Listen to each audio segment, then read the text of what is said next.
संध्याकाळ कशी जाते ना ते समजतच नाही. संध्याकाळ चालू झालेली कामे रात्री झोपेपर्यंत चालूच असतात.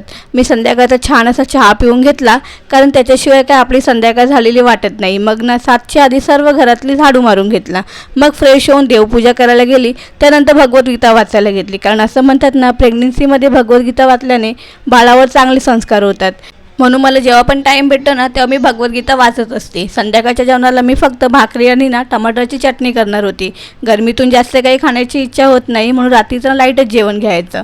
आता येते ना भाकरी करताना थोडं दुर्लक्ष झालं तर सर्व भाकरी माझी करपून गेली होती. त्यानंतर गावावरनं ना ही छोटीशी भेट आली होती. गावचा गूळ आणि खडखडे लाडू. गूळ तर चवीला खूपच भारी होता. मग ते सर्व एका डब्यात भरून ठेवले.